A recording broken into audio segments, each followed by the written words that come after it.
ಡಿಸಿಸ್ bank ಈಗೇನಿಲ್ರಿ ಈಗ so ಸನ್ಮಾನ್ಯ ಅಣ್ಣಾಸಾಬ್ ಜೊಲ್ಲೆ ಅವ್ರ ಅಧ್ಯಕ್ಷರಾದ ನಂತರ ಇಡೀ ತಾಲೂಕು ವೈಸ್ ಮೀಟಿಂಗ್ ಮಾಡತ್ತಾರ ಅವ್ರು. ಅಂದರೆ ಈಗ ಖಾನಾಪುರ ಮಾಡಿದ್ರಿ, ನಿಪ್ಪಾಣಿ ಮಾಡಿದ್ರು, ಬೆಳಗಾವಿ ಮಾಡಿದ್ರು, ಅಂದರೆ ಎಲ್ಲ ಕಡೆ ಹೋಗಿ ಈಗ PKP ಸೊಸೈಟಿ, ಕ್ರೆಡಿಟ್ ಸೊಸೈಟಿ ಎಲ್ಲರನ್ನೂ ಕರೆದ್ರೆ ತಾವು ನೋಡಿರ್ಬೋದು. ಈಗ ಫಸ್ಟ್ ಟೈಮ್ ಅಂದ್ರೆ ನಾವು ಸ್ಪೀಚ್ ಮಾಡೋಕ್ಕಿಂತ ನಾವು ಹೇಳೋಕ್ಕಿಂತ ಅವ್ರ ಸಮಸ್ಯೆ ನಾವು ಕೇಳತ್ತವ್ರೆ. ಅಂದ್ರೆ ಅವ್ರಿಗೆ ಏನಾಗಬೇಕು ಏನೈತೆ ಅಂತೇಳಿ ಫಸ್ಟ್ ಟೈಮ್ ಈಗ ಡಿಸಿಸ್ ಬ್ಯಾಂಕ್ನಾಗ ಆಗತ್ತಿದ್ರಿ ಅದನ್ನು ನೋಡ್ಕೊಂಡು ಅಂದ್ರೆ ಏನು ಮ್ಯಾಕ್ಸಿಮಮ್ ಹೆಲ್ಪ್ ಮಾಡೋಕ್ಕಾಗ್ತದೆ ಸೊಸೈಟಿ ಮುಖಾಂತರ ರೈತರಿಗೆ ಅಂತ ಇದೊಂದು ಬೆಸ್ಟ್ ಯೋಜನೆ ಅಣ್ಣಾಸಾಬ್ ಜೊಲ್ಲೆ ಅವ್ರು ಹಾಕಿದ್ದಾರೆ ರೀ. ಅಂದ್ರೆ ನಮ್ಮ ಹೊಸ ಸ್ಕೀಮ್ಗಳು ನಾವು ಬ್ಯಾಂಕ್ನಿಂದ ರೈತರಿಗೆ ಏನು ಮಾಡತ್ತು, ಏನು ಬೆಸ್ಟ್ ಮಾಡೋಕ್ಕಾಗ್ತೈತೆ ಅದಕ್ಕೆ ಹೊಸದೊಂದು ಪ್ರಾರಂಭ ಆಗೈತಿ. ಇನ್ನು ಎಲ್ಲ ತಾಲೂಕಿನ ಮುಗಿಸಿದ ನಂತರ ಈಗಾಗಲೇ ಬ್ಯಾಂಕ್ನಾಗ ಭಾಳ ಅಂದ್ರೆ ಸ್ಟ್ರಿಕ್ಟಾಗಿ ಆಡಳಿತ ಶುರು ಮಾಡಿದ್ದಾರೆ ಅವರು. ಅಂದ್ರೆ ನೌಕರಸ್ಥರು ಇರ್ಬೋದು ರೀ, ಬ್ಯಾಂಕಿನ ಡಿಪಾಸಿಟ್ ಇರ್ಬೋದು, ಮತ್ತೊಂದು ಇರ್ಬೋದು, ಸಾಲ ಕೊಡೋದು ಭಾಳ ಬೆಸ್ಟ್ ನಡೆದಿದೆ. ಅದಕ್ಕೆ ನಾವೆಲ್ಲ ಆಡಳಿತ ಮಂಡಳಿ ಮತ್ತು ನಾವು ಮೊದಲು ಜಿಲ್ಲಾ ಉಸ್ತುವಾರಿ ಮಂತ್ರಿಯವರಿಗೆ ಶ್ರೀಮತಿ ಲಕ್ಷ್ಮೀ ಧನ್ಯವಾದ ಹೇಳ್ತೇನೆ. ಯಾಕಂದ್ರೆ ನಮ್ಗೆ ಒಳ್ಳೆಯ ಅಧ್ಯಕ್ಷರು ಕೊಟ್ಟಿದ್ದಾರೆ. ಇದರಿಂದ ಬ್ಯಾಂಕ್ ಭಾಳ ಪ್ರಗತಿಯಲ್ಲಿ ಹೋಗಿ ಮುಂದಿನ ದಿನಮಾನದಲ್ಲಿ ಬೆಳಗಾವಿ ಜಿಲ್ಲೆಯಂಥ ರೈತರಿಗೆ, ಗ್ರಾಹಕರಿಗೆ, ನೌಕರರಿಗೆ ಭಾಳ ಒಳ್ಳೇದಾಗ್ತದೆ. Sir, apex bank director Rahul Jarkiholi ಅವರು ಫೈನಲ್ ಮಾಡಿದ್ದೀವಿ. ಈಗ ಏನಾಗ್ತೈತೆ ಅಂತ ನೋಡ್ರಿ, ಪ್ರತಿ 5 ವರ್ಷಕ್ಕೂ ಒಂದೊಂದು DCS ಬ್ಯಾಂಕಿಂದ ಆ ಪ್ರತಿನಿಧಿ ಬೆಂಗಳೂರು ಅಪೆಕ್ಸ್ ಬ್ಯಾಂಕಿಗೆ ಹೋಗ್ತಾರೆ. ಅದಕ್ಕೆ ಇಲ್ಲೆಲ್ಲನೂ ಅಧ್ಯಕ್ಷ ಉಪಾಧ್ಯಕ್ಷ ಮುಗಿದ ನಂತರ ಮೊನ್ನೆ ಬೋರ್ಡ್ ಮೀಟಿಂಗ್ ಇತ್ತಲ್ಲ ರೀ, ಬೋರ್ಡ್ ಮೀಟಿಂಗಲ್ಲಿ ಆ ವಿಷಯ ಬಂದಾಗ ಅಧ್ಯಕ್ಷರವರಿಗೆ ಅಧಿಕಾರ ಕೊಟ್ಟರೆ ಯಾರು ನೀವು ಕಳಿಸ್ತೀರಿ ಅಂತ. ಅದರಿಂದ ಮಾನ್ಯ ಅಧ್ಯಕ್ಷರು ನಾವು ಉಸ್ತುವಾರಿ ಮಂತ್ರಿ ಎಲ್ಲ ಚರ್ಚೆ ಮಾಡಿ ರಾಹುಲ್ ಜಾರಕಿಹೊಳಿ ಬೆಳಗಾವಿಯಿಂದ ಪ್ರತಿನಿಧಿ ಅಪೆಕ್ಸ್ ಬ್ಯಾಂಕ್ ಹೋಗೋಣ ಅಂತೇಳಿ. ಯಾಕಂದ್ರೆ ಅಪೆಕ್ಸ್ ಬ್ಯಾಂಕು DCS ಬ್ಯಾಂಕ್ ಮಧ್ಯದಲ್ಲಿ ಭಾಳ ಕೋಆರ್ಡಿನೇಷನ್ ಆಗಿ ಕೆಲಸ ಮಾಡಬೇಕಾಗ್ತದೆ. ಯಾಕೆ ಅಪೆಕ್ಸ್ ಬ್ಯಾಂಕ್ ಭಾಳ ಕೆಲಸ DCS ಬ್ಯಾಂಕ್ ಬರ್ತಾವೆ. ಅದಕ್ಕೆ ಅವ್ರನ್ನಂದ್ರೆ ಎಲ್ಲ ಕಳ್ಸೋನು ಒಬ್ರು ಇರಲಿ ಅಂತೇಳಿ ಮುಂದೆ, ಯಾಕಂದ್ರೆ ಸರ್ಕಾರ ಐತಿ ಮತ್ತು ಅಲ್ಲಿ ಏನು ಅನುಕೂಲ ಮಾಡ್ಕೊಳಕ್ಕಾಗ್ತೈತೆ ನೋಡೋಣ ಅಂತೇಳಿ ಅದಕ್ಕೆ ಎಲ್ಲರೂ ಕೂಡಿಕೆ ಬೋರ್ಡಲ್ಲಿ ಅಧ್ಯಕ್ಷರಿಗೆ ಅಧಿಕಾರ ಕೊಟ್ಟರು. ಅಧ್ಯಕ್ಷರು ಎಲ್ಲರ ಜೊತೆ ಚರ್ಚೆ ಮಾಡಿ ರಾಹುಲ್ ಜಾರಕಿಹೊಳಿ ಅಪೆಕ್ಸ್ ಬ್ಯಾಂಕ್ ಅಂತ ಕಳಿಸಿ 5 ವರ್ಷ ಅವರು ಅಪೆಕ್ಸ್ ಬ್ಯಾಂಕ್ ಡೈರೆಕ್ಟ್ರಾಗಿ ಅಲ್ಲಿ ಉಳಿತಾರಲ್ಲ. ಅಂದ್ರೆ ಈಗ ಅವರು ಅಪೆಕ್ಸ್ ಬ್ಯಾಂಕ್ ಅಲ್ಲಿದ್ದು ಒಬ್ಬರು ಬೋರ್ಡ್ ಆಫ್ ಡೈರೆಕ್ಟ್ರಾಗಿ ಬರ್ತಾರೆ. ಸೊ ಈಗಾಗಲೇ ಇಲ್ಲಿ ಅಲ್ಲಿದ ಅಂದ್ರೆ ರಾಹುಲ್ ಜಾರಕಿಹೊಳಿ ಅವ್ರು ಯಾರಿಗೆ ಲೆಟರ್ ಕೊಡ್ತಾರಲ್ಲ ರೀ, ಅವ್ರನ್ನ ಆಡಳಿತ ಮಂಡಳಿ ಅಂದರೆ ನಿರ್ದೇಶಕನಾಗಿ ನೇಮಕ ಮಾಡ್ತಾರೋ. ಅವ್ರು ಇಲ್ಲಿ 5 ವರ್ಷ ಅವರು ಇರ್ತಾರೋ, ಇವ್ರು 5 ವರ್ಷ ಅಲ್ಲಿ ಇರ್ತಾರೋ. ಅದನ್ನೆಲ್ಲ ಉಸ್ತುವಾರಿ ಮಂತ್ರಿಯವರು ಅಧ್ಯಕ್ಷ ನಾವೆಲ್ಲ ಚರ್ಚೆ ಮಾಡಿ ಯಾರು ಕರ್ಕೊಂಬರ್ದೆ ಡಿಸೈಡ್ ಮಾಡ್ತಾರೆ. ಹೌದು, ಈಗ ನೀವು ಮೊದಲು ಹೇಳಿದ್ದು ನಾವು ಅವ್ರನ್ನ ಇಲೆಕ್ಟ್ ಮಾಡ್ಯಾರ ತಗೋತೀವಿ, ಇಲ್ಲಾಂದ್ರೆ ನಾಮಿನೇಟಿವ್ ಮುಖಾಂತರ ತೊಗೊಂಬತ್ತೀವಿ. ನಾವು ಹಾಲು ಮತ್ತು ಸಮಾಜಕ್ಕೆ ಏನು ಮಾತು ಕೊಟ್ಟಿದ್ದೀವಿ ಆ ಮಾತೊಳಗೆ ನಾವು ಹೊಳ್ಳೋದಿಲ್ಲ, ಆ ಮಾತಿಗೆ ಬದ್ದಿದ್ವಿ. ಅವರೊಬ್ಬರು ಆಡಳಿತ ಮಂಡಳಿ ನಮ್ಮಲ್ಲಿ ಇರ್ತಾರೆ ಅವರು.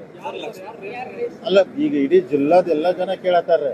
ಇಡೀ ಜಿಲ್ಲಾದಿಂದ ಎಲ್ಲ ಹಾಲು ಮತ್ತು ಸಮಾಜ ಅದ್ರೊಳಗೆ ಯಾರು ಅಂದ್ರೆ ಮಾಡಿದ್ರೆ ಬ್ಯಾಂಕಿಗೆ ಅನುಕೂಲ ಆಗ್ತೈತಿ, ಸಮಾಜಕ್ಕೆ ಅನುಕೂಲ ಆಗ್ತೈತೆ ಅಂತ ನೋಡ್ಕೊಂಡು ನಾವು ನಿರ್ಧಾರ ಮಾಡ್ತೇವೆ. ಇಲ್ಲ, ಮೊದಲಿಂದ ಅವರು ಲಕ್ಷ್ಮಣ್ ಸವದಿ ಅವರು ಸುಮಾರು ಒಂದು 15 ವರ್ಷ ಡೈರೆಕ್ಟರ್ ಆಗಿದ್ರು ಅವ್ರು. ಅಂದ್ರೆ ಮೊದಲು ಅವ್ರ ಹತ್ರ ನಡು ಒಂದು 15-20 ಅವಧಿ ಲಕ್ಷ್ಮಣ್ ಚಿಂಗ್ಳೆ ಅವ್ರು ಹೋದ್ರು. ಅದರ ನಂತರ ರಾಹುಲ್ ಜಾರಕಿಹೊಳಿ ಅವರು ಹೋದ್ರು. ಮೊದಲಿಂದ ಜಾಸ್ತಿ ಲಕ್ಷ್ಮಣ್ ಸವದಿ ಅವರ ಬೆಳಗಾವಿಯಿಂದ ಪ್ರತಿನಿಧಿಯಾಗಿ ಅಪೇಕ್ಷೆ ಬಂದಿತ್ತು. ಈ ಸಲ ನಾವು ರಾಹುಲ್ ಜಾರಕಿಹೊಳಿ ಕಳಿಸಿದ್ವಿ. ಹೊಸ ಅಧ್ಯಕ್ಷರಾದ ಮೇಲೆ ಡಿಪಾಸಿಟ್ ಏನಾದರೂ ಹೆಚ್ಚಾಗಿದೆ? ಹೆಚ್ಚಾಗ್ತದೆ, ದಿವಸ ಸ್ವಲ್ಪ ಹೆಚ್ಚಾಗ್ತದೆ. ಈಗಾಗಲೇ ಹೋದ ವರ್ಷ ಇವತ್ತಿನ ದಿವಸ ಕಂಪೇರ್ ಮಾಡಿ 100 ಕೋಟಿ ಹೆಚ್ಚಾಗಿದೆ. ಡಿಪಾಸಿಟ್ ಏನಿಲ್ಲ ರೀ, ಸುಮ್ಮನೆ ಕೆಡ್ಸತ್ತಿದ್ರು. ಈ ಟೈಮ್ದಾಗ ಅದು ಅಕ್ಟೋಬರ್ ತನಕ ಡಿಪಾಸಿಟ್ ವಿಡ್ರಾ ಆಗ್ತಿರ್ತೈತ್ರಿ. ಮತ್ತು ಶುಗರ್ ಫ್ಯಾಕ್ಟ್ರಿ ಸ್ಟಾಕ್ ವಾಪಸ್ ಬರ್ತಿರ್ತೈತಿ. ಸೊ ಅವಾಗೆಲ್ಲ ರೂಟೀನ್ ಇರ್ತೈತೆ. ಅದು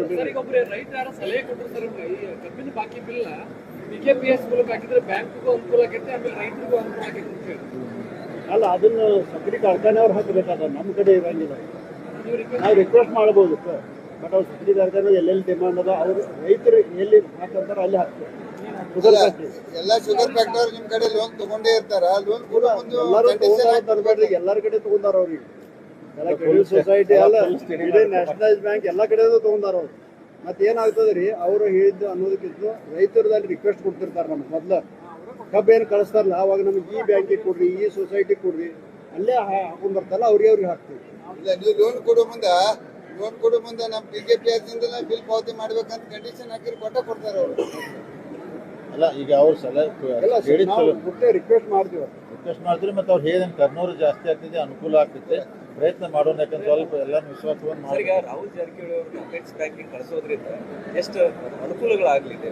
ಅಲ್ಲ, DCS ಬ್ಯಾಂಕಿಗೆ ಎಷ್ಟು ಅನುಕೂಲ ಮಾಡ್ಕೊಳ್ತಾರೆ. ಅದಕ್ಕೆ ಅವ್ರಿಗೆ ಹೇಳಿದ್ರಿ ಆಕ್ಟಿವ್ ಆಗಿ ಅಲ್ಲಿ ಕೆಲಸ ಮಾಡಿರಿ, ಪ್ರತಿ ಬೋರ್ಡ್ ಮೀಟಿಂಗ್ ಅಟೆಂಡ್ ಮಾಡಿ ಎಲ್ಲ ಬಂದ್ರೆ ಅಲ್ಲಿ ಎಷ್ಟು ಆಕ್ಟಿವ್ ಆಗಿ ಇವ್ರು ಕೆಲಸ ಮಾಡ್ತಾರಲ್ಲ, DCS ಬ್ಯಾಂಕಿಗೆ ಅಷ್ಟೇ ಭಾಳ ಅನುಕೂಲ ಆಗ್ತೈತ್ರಿ ಕೆಲವೊಂದು ವಿಚಾರದಾಗ. ಮತ್ತೊಂದು ಬಟ್ ಎಲ್ಲ ಒಳ್ಳೆ ದೃಷ್ಟಿಯಿಂದ ನೋಡ್ರಿ ಈಗ ಅಧ್ಯಕ್ಷರು ಸ್ಕೀಮ್ಸ್ ಎಲ್ಲ ಅರ್ಜಿನೇ ಬರುತ್ತೆ. ಸರ್ಕಾರ ಸ್ಕೀಮ್ಗಳು ಬರೋದಿಲ್ಲ ಥ್ರೂ ಅಪೆಕ್ಸ್ ಬ್ಯಾಂಕು ಇವರೆಲ್ಲ ಸ್ವಲ್ಪ ನಿಂತು ಜವಾಬ್ದಾರಿ ಮಾಡಿದ್ರೆ ಇನ್ನೂ ಭಾಳ ಅನುಕೂಲ ಆಗ್ತೈತಿ. ಅದಕ್ಕೆ ನಾ ಏನಿಲ್ಲ ಒಳ್ಳೆ ಅಧ್ಯಕ್ಷರು ಉಪಾಧ್ಯಕ್ಷರು ಅಪೆಕ್ಸ್ ಬೆಸ್ಟ್ ಒಂದು ಟೀಮ್ ಆಗೈತ್ರಿ. ನಾ ಏನಿಲ್ಲ 5 ವರ್ಷ ಒಳಗೆ ಅನ್ನಸಾಬ್ ಜೊಲ್ಲೆಯವ್ರ ನೇತೃತ್ವದಾಗ ಹೆಚ್ಚಿನ ಅಂದ್ರೆ ಬ್ಯಾಂಕಿನ ಲಾಭ ಮಾಡ್ಕೊಂಡು ನಾ 10 ವರ್ಷ ಅವ್ರು 5 ವರ್ಷ ಒಳಗೆ ಮಾಡೋಣ ಅಂದ್ರೆ ನಂಬರ್ 1 ನಮ್ಮ ಬ್ಯಾಂಕಿನ ಅದಕ್ಕೆ ಎಲ್ಲ ಕೂಡಿ ಮಾಡ್ತೀವಿ. ಆದಷ್ಟು ಬೇಗನೆ ನಾವೆಲ್ಲರೂ ಕೂಡಿ ಶತಮಾನೋತ್ಸವ ಮಾಡಬೇಕಾಗೈತಿ. ಅದನ್ನೆಲ್ಲ ಚರ್ಚೆ ಮಾಡಿ ಅದನ್ನು ಆದಷ್ಟು ಬೇಗನೆ ಮಾಡ್ತೀವಿ. ಮೊನ್ನೆ ರಮೇಶ್ ಕತ್ತಿ ಅವರು ಬಾಲಚಂದ್ರ ಜಾರಕಿಹೊಳಿ ಅವರು ಮುಖಾಮುಖಿ ಆದರು. ಅಲ್ಲಿ ನೋಡ್ರಿ ಅದು ಎಲ್ಲ ಕಾರ್ಯಕ್ರಮದಾಗ ಆಗತ್ತೆ. ಆಗತ್ತಾರ ರೀ. ಈಗ ಘಟಪ್ರಭಾ ಪ್ರಹ್ಲಾದ್ ಜೋಶಿ ಅವರು ಸೆಂಟ್ರಲ್ ಮಿನಿಸ್ಟರ್ ಬಂದಿರಿ, ಅಲ್ಲಿ ಕಾರ್ಯಕ್ರಮ ಇತ್ತು. ಅದು ಎಲ್ಲರನ್ನೂ ಕರೆದಿದ್ರು. ಅದು ಅಂದ್ಕೂಲೆ ಈಗ ಮತ್ತೆ ಈಗ ಕೂಡ್ಕೊಂಡಬೇಕಾಗ್ತೈತಿ. ಫಂಕ್ಷನ್ ಇದ್ರೆ ನನಗೆ ಕುರ್ಚಿ ಎತ್ಕೊಂಡು ಹೋಗುದ್ರಿ. ಈಗ ಸರ್, ಈಗ ಪ್ರತಿಯೊಂದು ಊರಾಗೂ ಸೊಸೈಟಿ ಆಗ್ಬೇಕನ್ನುವಂಥದ್ದು ಒಂದು ಆಸೆ ಇರ್ತೈತೆ ರೈತರು. ಹೌದು. ಪ್ರತಿಯೊಂದು ಊರಾಗ ಸೊಸೈಟಿ ಇಲ್ಲ. ಸೊಸೈಟಿಗಳ ಸಂಖ್ಯೆಯನ್ನು ತಾವೇನಾದ್ರೂ ಹೆಚ್ಚು ಮಾಡ್ತಾರೆ ನಿಮ್ಮ ಅರ್ಜಿಯಲ್ಲಿ? ಸೊಸೈಟಿ ಮಾಡೋರು ನಾವಲ್ಲ. ಸೊಸೈಟಿ ಆದ ನಂತರ ಮೆಂಬರ್ಶಿಪ್ ಮಾಡಿ ಸಾಲ ಕೊಡೋದು ಅಷ್ಟೇ ನಮ್ಮ ಕೆಲಸ. ಸೊಸೈಟಿ ಮಾಡೋದು ಅದು ಸರ್ಕಾರ, ಅವ್ರ ಸಂಬಂಧ, ಊರ ಸಂಬಂಧ ಅದ್ರ ಮೇಲೆ ಡಿಪೆಂಡ್ ಆಗ್ತದೆ. ಸರ್, ಈಗ ಒಂದು ಸೊಸೈಟಿ ನಾವು ಮಾಡೋದಿಲ್ಲ. ಇಲ್ಲ, ನಮ್ಗೆ ಅಧಿಕಾರ ಇಲ್ಲ ಅದು ಮಾಡಿದ್ರೆ. ಹೊಸ ಸದಸ್ಯರನ್ನು ಆಗ್ಬೇಕು. ಸೊಸೈಟಿ ಅದಾವೆ, ಅದೇ ಸದಸ್ಯರ ಹೇಳ್ತಾರೆ. ಸಂಖ್ಯೆ ಹೆಚ್ಚಾಗ್ಬೇಕು. ಅದೇ ಹೇಳಾಗೈತಿ. ಹೊಸದು ರಿಜಿಸ್ಟ್ರೇಷನ್ ಮಾಡೋದು ಸರ್ಕಾರಕ್ಕೆ ಬಿಟ್ಟಿದ ವಿಷಯ ಅದು. ಅವ್ರು ಆದ ನಂತರ ಮೆಂಬರ್ಶಿಪ್ ಮಾಡಿ ಸಾಲ ಕೊಡೋದು ನಮ್ಮ ಕೆಲಸ. ಸರ್, ಬೆಳಗಾವಿ ಜಿಲ್ಲಾ ವಿಭಜನೆ ಬಗ್ಗೆ ಮೊನ್ನೆ ಗೋಕಾಕ್ ಜಿಲ್ಲೆ ಆಗ್ಬೇಕಂತೇಳಿ ಇಲ್ಲಿ ನೋಡಿ ನಾನು ಹೇಳಿದೆ ರೀ. ಮೊದಲು ಆಯೋಗ ಏನು ರಚನೆ ಮಾಡಿದ್ರಲ್ಲ ಗೌರ್ಮೆಂಟ್ ರೀ, ಅದ್ರ ಪ್ರಕಾರ ರಿಕಮೆಂಡ್ ಆಗಿದ್ವು 2 ರೀ. ಒಂದು ಚಿಕ್ಕೋಡಿ, ಒಂದು ಗೋಕಾಕ ಆಗ್ಬೇಕಂತೇಳಿ. ಅದಕ್ಕೆ 15 ತಾಲೂಕು ಅದೀವಿ ಆಗ್ಬೇಕಂತೇಳಿ ಭಾಳ ದಿನದ ಬೇಡಿಕೆ ಐತಿ. ಅದಕ್ಕೆ ನಾವು ಹೇಳಿದ್ವಿ. ಯಾಕಂದ್ರೆ ಗೋಕಾಕು ಚಿಕ್ಕೋಡಿ 2 ಜಿಲ್ಲೆ ಆತಂದ್ರೆ ಆಡಳಿತ ದೃಷ್ಟಿಯಿಂದ ಒಳ್ಳೇದಾಗ್ತೈತಿ. ಮತ್ತೀಗ ನಮಗೂ ಅನ್ನಸಾಬ್ ಜಿಲ್ಲೆಯವ್ರಿಗೆ ಏನು ಫರ್ಕ್ ಬೀಳೋದಿಲ್ಲ. ಈಗ ಏನೆಲ್ಲ ರೀ, ಈಗ DCC ಬ್ಯಾಂಕು ಈಗ ಅವಾಗ ಏನಾಗ್ತೈತಿ, BGC ಆಗ್ತೈತಿ. ಬೆಳಗಾವ್, ಗೋಕಾಕ್, ಚಿಕ್ಕೋಡಿ DCC ಬ್ಯಾಂಕ್ ಅಂತ ಆಗ್ತೈತಿ. ಆಮೇಲೆ ಬೆಳಗಾವ್ ಹಾಲು ಒಕ್ಕೂಟ, ಬೆಳಗಾವ್, ಗೋಕಾಕ್, ಚಿಕ್ಕೋಡಿ ಅಂತ ಹೇಳ್ತಿ. ನಾವೆಲ್ಲ 3 ಜಿಲ್ಲೆ ಒಳಗೆ ನಾವು ಮಾಡ್ತೀವಿ ಬರೋದು. ನಮ್ಮ ಸ್ವಂತಗಳು ಇರೋತ್ತವ್ರು. ಅದಕ್ಕೆ ಜಿಲ್ಲೆ ಅದು ಚಲೋ ಆಗ್ತೈತೆ ಅಂತ ನಮ್ದು. ಈ ಸರಿ ಏನಾದ್ರು ಅಧಿವೇಶನದಾಗ ತಿಳಿಯತ್ತು. ಅಲ್ಲ, ಚರ್ಚೆ ಮಾಡ್ತೀವಿ ರೀ. ಅದಕ್ಕೆ ಗೌರ್ಮೆಂಟಿಗೆ ಡಿಸಿಷನ್ ತಗೋಬೇಕು. ಅದಕ್ಕೆ ನಾ ಏನಿಲ್ಲ ಎಲ್ಲ ರಾಜಕೀಯ ಮುಖಂಡ್ರೆ, ಎಲ್ಲ ಶಾಸಕರೇ, ಸಚಿವರನ್ನು, ಎಲ್ಲ ಮಠಾಧೀಶನು ವಿಶ್ವಾಸ ಏನಾಗ್ತೈತಿ, ಇಲ್ಲೊಂದು ಮಾಡಕ್ಕೋರೆ ಮತ್ತೊಬ್ರು ಜಗಳ ತೆಗಿತಾರೆ. ಹಂಗಾಗ್ಬಾರ್ದು. ಅಂದ್ರೆ ಎಲ್ಲ ಒಮ್ಮತ್ತಿಂದ ಆತಂದ್ರೆ ಇಲ್ಲ ತುಂಬ ಎಲ್ಲ ಕಡೆ ಬೇಡಿಕೆ ಅದ. ಎಲ್ಲರ ಹೊತ್ತಿಗೆ ನಾವು ಕೂಡ ಗೋಕಾಕ್ ಬೇಡಿಕೆ ಮಾಡಿದ್ರೆ ಬೈಲೊಂಗಲ್ ಮಾಡ್ಬೇಕಂತೇಳಿ ಅದೊಂದು ಆ ರೀತಿ ಡಿಮ್ಯಾಂಡ್ ಮಾಡ್ತಾರೆ. ಹೌದು, ಡಿಮಾಂಡ್ ಇದೆ. ನಮಗೆ ಏನಲ್ಲ, ಆಯೋಗ ಏನು ರಚನೆ ಮಾಡಿದ್ರು ರಿಕಮೆಂಡ್ ಮಾಡಿತ್ತಲ್ಲ ರೀ, ಚಿಕ್ಕೋಡಿ ಗೋಕಾಕ್ ಯೋಗ್ಯತೆ ಅಂತ ರಿಕಮೆಂಡ್ ಮಾಡಿದ್ರು. ಅದಕ್ಕೆ ಬೆಳಗಾವ್, ಚಿಕ್ಕೋಡಿ, ಗೋಕಾಕ್ 3 ಜಿಲ್ಲೆ ಆದ್ರೆ ಆಡಳಿತ ದೃಷ್ಟಿಯಿಂದ ಜನಕ್ಕೆ ಒಳ್ಳೇದ ಆಗ್ಬೇಕಂತ ನಮ್ಮ ಒತ್ತಾಯ. ಸೌದತ್ತಿ ಧಾರವಾಡಕ್ಕೆ ಸೇರಿಸ್ಬೇಕಂತೇಳಿ ಅಂಬೇಡ್ಕರ್ ಮತ್ತು ಸದಾಶಿವ ಆಯೋಗಗಳು ಉಪವಿಭಾಗಗಳು ಯಾವೆಲ್ಲಿವೆ ಅವನ್ನ ಜಿಲ್ಲೆ ಮಾಡ್ಬೇಕಂದ್ರೆ ಇಲ್ಲ ಅವೆರಡು ಆಯೋಗಗಳು ಮಾಡಿಲ್ರಿ. ಯಾಕಂದ್ರೆ ರಿಕಮೆಂಡ್ ಮಾಡ್ತಾರೆ. ತಗದ್ ನೋಡ್ರಿ, ಗೋಕಾಕು ಚಿಕ್ಕೋಡಿನ ಮಾಡಿದ್ದಾರೆ. ಯಾಕಂದ್ರೆ ಬೈಲೊಂಗಲ್ AC ಆಫೀಸ್ ಇದ್ದಂತ ಮೊದಲಿಂದ ಐತದ್ರೆ, ಮೊದಲೇ ಬ್ರಿಟಿಷ್ ಕಾಲದಿಂದ.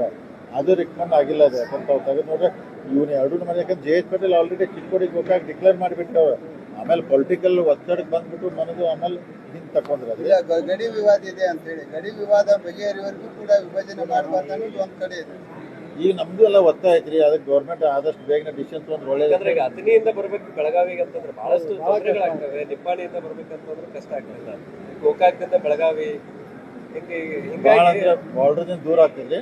ನಾವು ಸರ್ಕಾರಕ್ಕೆ ಒತ್ತಾಯ ಮಾಡ್ತೀವಿ, ಬೇಗನೆ ಡಿಸಿಷನ್ ಒಂದು ಮಾಡ್ರಿ. ಈ ಅಧಿವೇಶನದೊಳಗೆ ಉತ್ತರ ಕರ್ನಾಟಕದ ಅಭಿವೃದ್ಧಿ ಬಗ್ಗೆ ಎಲ್ಲಾ ಶಾಸಕರು ಒಂದಾಗಬೇಕನ್ನುವಂಥದ್ದು ಜನರ ಬಯಕೆ ಇದೆ. ಈ ಅಧಿವೇಶನದಲ್ಲಿ ತಾವೇನಾದ್ರೂ ಒಟ್ಟಾಗಿ ಧ್ವನಿ ಎತ್ತೀರಾ? ಅಲ್ಲ, ನಿನ್ನೆ ನೋಡಿ ಡೆಫಿನೆಟ್ ಮಾಡ್ತೀವಿ. ನಿನ್ನ BJP ಕೋರ್ ಕಮಿಟಿ ವಿಚಾರದಾಗ ಒಂದು ಸ್ಟ್ರೈಕ್ ವಿಚಾರ ಬರ್ತೀರಿ 9 ತಾರೀಕು. ಆಮೇಲೆ ಉತ್ತರ ಕರ್ನಾಟಕದ ಸಮಸ್ಯೆ ಮೊದಲ ಚರ್ಚೆ ಮಾಡ್ಬೇಕು. ನೀವು ಲಾಸ್ಟಿಗೆ 2 ದಿವಸ ಮಾಡಬಾರ್ದು, ಮೊದಲ ಮಾಡ್ಬೇಕಂತ ಅದು ವಿಷಯ ಬಂತು. ನಾವೆಲ್ಲ ಉತ್ತರ ಕನ್ನಡ ಪಕ್ಷಾತೀತವಾಗಿ ಎಲ್ಲ ಸೇರಿ ಹೋರಾಟ ಡೆಫಿನೆಟ್ ಮಾಡ್ತೀವಿ. ಸರಿ, ಧನ್ಯವಾದಗಳು.